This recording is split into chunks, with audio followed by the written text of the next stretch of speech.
Good morning. Good morning. So I'm out here. Look at the green behind Dianna Poggetto. Is that not spectacular? This is the first day of finals here in Australia, Myuna Bay. Fantastic. Just finished the men's slalom. And I wanted to introduce you to Connor Poggetto's mom and have her just tell you. I think I cut your head off for part of this. Sorry. That's all right. Okay. Didn't hurt, did it? No, Good. it's still on. Good. I'm still breathing. Yay! So, Dianna, first I want you to tell me about Connor's injury. Well, it's not exactly an injury. Tell me about Connor. So Connor had all completely normal milestones, birth, walking, everything. And then in preschool, about age 4.5, he started becoming a toe walker. And we were like, why is that? And the preschool really contacted us, and I said, what do you mean he's becoming a toe walker? And so we went to different facilities, and we live in the Sacramento region. And he was originally diagnosed with cerebral palsy. And I'm like, that is impossible because you were born with cerebral palsy. You cannot just get it at age 5. Right. It doesn't Right. happen. And so we went to a phenomenal peds neurologist who, to this day, is the one that properly diagnosed Connor. And Connor has something called hereditary spastic paraparesis.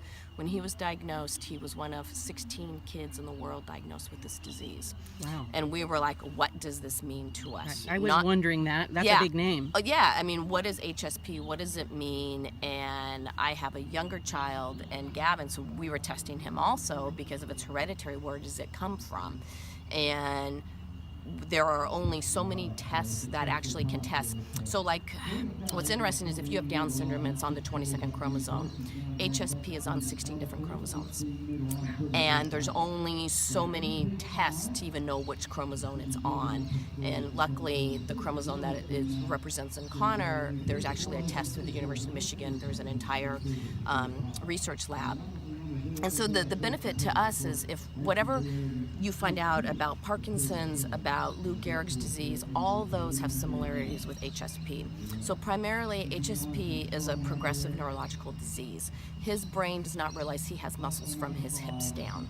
Because it affected Connor as a child, he's had numerous surgeries. So usually it affects someone in their 40s and 50s, so their skeletal is intact.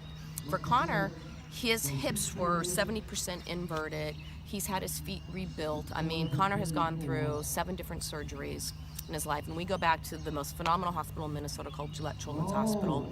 And I was complaining because we were in the hospital for 3 weeks, and there's kids that are there for 6 weeks, 9 weeks, months. Wow. And so I was like, I guess I should complain. But he's been a trooper through it all. He was in 3rd grade when he got into his first wheelchair.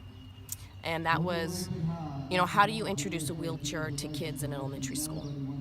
That's one of those things, knowing that Connor, he still can ambulate. So he's got that ability to still walk, and he's got a great group of friends he's got this group of friends that have been with him since elementary school, and as they're in college, they're all still great friends, which is really neat to see. And he plays on softball leagues, and he snow skis, and so he's an active kid, and part of that is because we are active as well as a family. So we've learned a lot. We actually created a foundation for HSP. I actually stepped aside from that just because I feel it's better to have people that are not completely involved 100% that live a life with a child that has HSP. So, How'd you get involved? How did Connor get involved in water skiing? I actually worked for Disabled Sports Far West, which was based in Sacramento. I raised money for them, and I said, Connor, let's try water skiing, let's try snow skiing. And so Connor was on the U.S. Paralympic snow ski team, but the cold just affects him. It just affected him. And because Connor's not completely paralyzed, he almost has a body similar to that of a diabetic. So the blood flow is so poor in his lower extremities that his feet get these chilblains in them, and so they open up right to the bone, so there's special medicine, and so in the cold he can't handle that.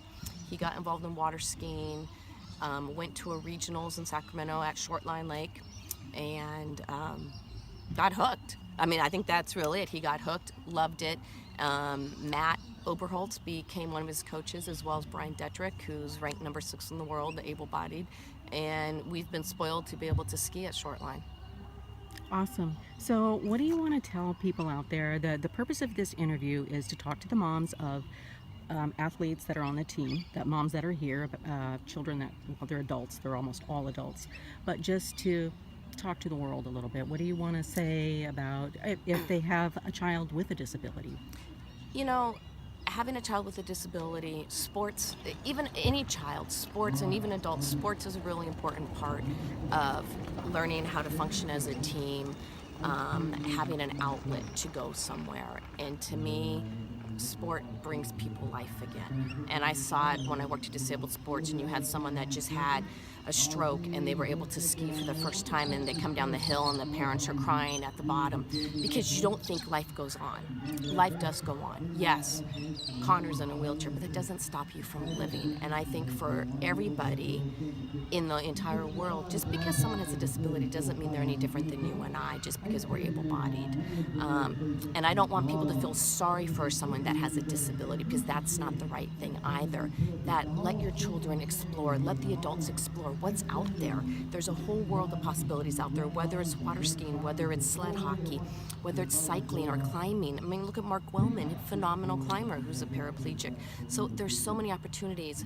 Find your local organization, whether it's the city or it's through a disabled sports program or Achieve Tahoe. Go find those organizations and get active, get those kids active so they have that mental stimulation. I think that's really important. And you support everybody. You know, I say this is such a unique experience. People that have never seen a blind skier jump, a blind skier even ski, they come to an event like this and they're like, oh my goodness, this is phenomenal. It opens your eyes to all the possibilities that are out there, and that's what living's about. Awesome. Thank you Oh, for you're sitting welcome. with me this morning. And I just got a text that I better go do something. Uh-oh. Back to work. Okay. Good. Back to Later. work, Bye. manager. Okay. Bye.